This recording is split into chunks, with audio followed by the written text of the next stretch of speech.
Assalamualaikum warahmatullahi wabarakatuh. Ketemu lagi pada pembelajaran kimia. Materi yang akan kita bahas hari ini adalah tentang tata nama alkana, alkena, dan alkuna. Ananda semuanya, alkana, alkena, dan alkuna merupakan golongan senyawa hidrokarbon alifatik karena atom-atomnya saling terikat membentuk rantai terbuka. Ternyata alkana, alkena, dan alkuna ini memiliki aturan tata nama masing-masing. Kalau begitu, mari kita pelajari tata nama dari senyawa-senyawa ini. Yang pertama adalah alkana. Alkana adalah senyawa hidrokarbon alifatik jenuh karena memiliki ikatan tunggal antar rantai karbonnya. Nah, untuk mempelajari tata nama alkana ini, Ibu sarankan Ananda untuk menghafal deret homolog dari alkana. Berikut adalah deret homolog dari alkana. Coba Ananda perhatikan tabel ini. Jika jumlah atom C-nya 1, nama kimia alkananya adalah metana. Jika jumlah atom C-nya 2, namanya etana. Jika 3, propana. Jika 4, butana. Jika 5, pentana. Jika 6, heksana. Jika 7, heptana.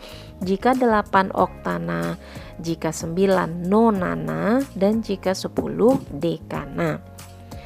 Nah, Ananda semuanya jangan lupa menghafal nama-nama kimia alkana ini ya.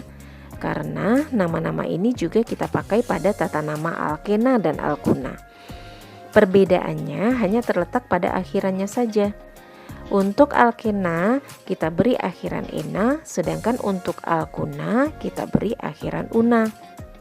Misalnya, jika senyawa tersebut memiliki jumlah atom C3, nama alkananya propana. Nama alkenanya propena, sedangkan nama alkunanya propuna. Contoh lain misalnya jumlah atom C-nya 6. Nama alkananya heksana, nama alkenanya heksena, sedangkan nama alkunanya adalah heksuna. Nah, sekarang mari kita pelajari aturan tata nama senyawa alkana. Pada dasarnya, sistem penamaan atau tata nama senyawa maupun unsur kimia dikenal dengan dua sistem. Yang pertama, sistem tata nama IUPAC atau International Union of Pure and Applied Chemistry. Yang kedua, sistem tata nama trivial.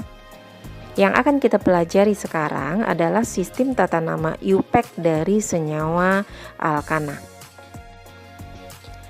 Nah, bagaimana aturan penamaan alkana ini? Apa saja langkah-langkah yang harus kita lakukan untuk memberi nama senyawa alkana? Langkah-langkahnya antara lain.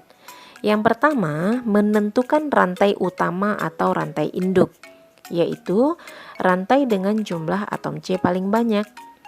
Coba Ananda perhatikan contoh berikut. Di sini rantai utama atau rantai induknya Ibu beri warna kuning. Kira-kira dari dua contoh yang Ibu berikan ini, manakah rantai utama yang benar? Apakah pada gambar 1 atau gambar 2? Ya, yang benar adalah gambar 2. Kenapa? Karena pada gambar 2 jumlah atom C-nya ada 8. Sedangkan pada gambar 1 jumlah atom C-nya hanya 7. Oleh karena itu, penentuan rantai induk atau rantai utama yang benar di antara yang dua ini adalah pada gambar 2. Langkah kedua adalah menentukan penomoran rantai utama atau rantai induk, yaitu dari ujung yang paling dekat dengan cabang. Nah, sekarang Ananda perhatikan contoh ini. Kira-kira penomoran rantai utamanya kita mulai dari kanan atau dari kiri? Nah, karena cabangnya lebih dekat ke kiri, maka penomoran kita mulai dari kiri. Langkah ketiga, menentukan posisi gugus alkil atau cabangnya jika ada. Contohnya pada gambar ini. Di sini terlihat cabang terikat pada atom C kedua dari rantai induk. Ini berarti posisi cabangnya adalah pada posisi kedua. Langkah keempat, menentukan jumlah gugus alkil atau cabang yang sama. Maksudnya, jika terdapat dua cabang yang sama, maka kita tambahkan awalan di. Jika terdapat 3 cabang yang sama, kita tambahkan awalan tri, dan jika terdapat 4 cabang yang sama, kita beri awalan tetra. Contohnya, misalnya pada senyawa itu ada 2 cabang metil, maka namanya adalah dimetil. Jika ada 3 cabang metil, namanya adalah trimetil, dan seterusnya. Kemudian, langkah kelima adalah menentukan nama gugus alkil atau cabang. Nah, untuk nama gugus alkil atau cabang ini bisa Ananda lihat pada tabel berikut ini. Pada tabel terlihat kalau gugus alkilnya CH3 namanya adalah metil. Kalau C2H5 namanya etil. Kalau C3H7 propil. Sedangkan kalau C4H9 itu adalah butil. Nah, itulah tadi langkah-langkah penamaan senyawa alkana. Jika kita bikin rumusnya, maka dapat kita buat rumus penamaan senyawa alkana ini sebagai berikut. Yang pertama, kita buat terlebih dahulu posisi alkilnya, kemudian nama alkilnya, kemudian terakhir baru rantai induknya. Nah, sekarang mari kita buat nama senyawa alkana berikut ini. Nah, pada contoh yang pertama ini kita lihat rantai alkananya adalah rantai lurus. Jika alkananya rantai lurus atau tidak bercabang, maka kita beri awalan N atau normal. Contohnya pada gambar ini. Pada gambar 1, karena jumlah atom C-nya 3, maka kita beri nama N-propana.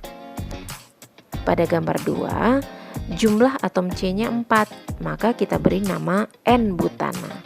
Sedangkan pada gambar 3, jumlah atom C-nya 5, maka namanya adalah N-pentana. Kemudian contoh kedua. Coba Ananda perhatikan contoh kedua ini. Manakah rantai induknya dan cabang-cabangnya? Nah, yang merupakan rantai induknya adalah yang ibu lingkari ini, yaitu mulai dari atas lalu turun ke bawah dan belok ke kiri. Kemudian yang manakah cabangnya?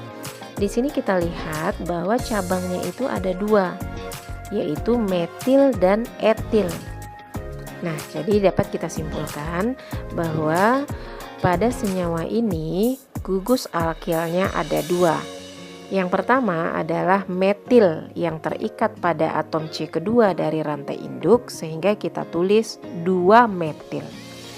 Kemudian cabang kedua adalah etil yang terikat pada atom C keempat dari rantai induk, sehingga kita tulis 4 etil.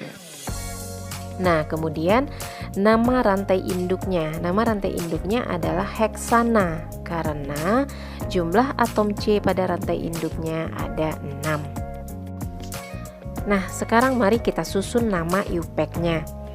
Jika terdapat 2 cabang yang berbeda, maka yang kita sebutkan terlebih dahulu adalah berdasarkan abjad. Artinya, yang kita sebutkan terlebih dahulu pada senyawa ini adalah etil, sehingga namanya adalah 4 etil 2 metil heksana. Nah, Ibu harap sekarang Ananda sudah bisa memberi nama senyawa alkana berdasarkan aturan-aturan tadi. Kemudian, mari kita masuk pada tata nama senyawa alkena dan alkuna. Alkena adalah senyawa hidrokarbon alifatik tak jenuh yang memiliki ikatan rangkap 2. Sedangkan alkuna adalah senyawa hidrokarbon alifatik tak jenuh yang memiliki ikatan rangkap 3. Tata nama senyawa alkena dan alkuna ini pada dasarnya hampir sama dengan tata nama senyawa alkana. Cuma yang harus diprioritaskan terlebih dahulu adalah ikatan rangkap antar atom karbonnya, bukan lagi cabang. Kecuali jika posisi ikatan rangkapnya sama dari kedua ujung rantai induknya, maka barulah kita mempertimbangkan posisi cabangnya. Kalau kita buat rumus dari tata nama alkena dan alkuna ini, maka dapat kita buat sebagai berikut. Yang pertama yang kita sebutkan adalah posisi alkil, kemudian nama alkil, kemudian posisi ikatan rangkap, dan yang terakhir rantai induknya. Mari kita lihat contoh berikut ini. Coba Ananda perhatikan contoh senyawa alkena berikut ini. Pada contoh ini, kira-kira manakah rantai induknya? Ya, rantai induknya adalah rantai lurus yang ibu lingkari ini. Ananda harus ingat bahwa rantai induk itu harus mengandung ikatan rangkap. Nah, di sini Ananda dapat melihat bahwa pada rantai induknya terdapat ikatan rangkap, yaitu pada atom C yang kedua. Kemudian yang berada di bawah rantai induk ini adalah cabangnya. Di sini kita lihat cabangnya ada dua. Yang ini cabang metil dan yang ini adalah cabang etil. Kalau begitu, mari kita beri nama senyawa ini.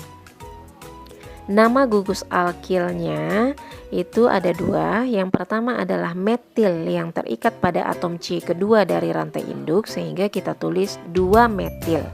Kemudian cabang etil yang terikat pada atom C keempat dari rantai induk, sehingga kita tulis 4 etil. Sedangkan nama rantai induknya adalah heksena karena dia memiliki 6 atom C pada rantai induk.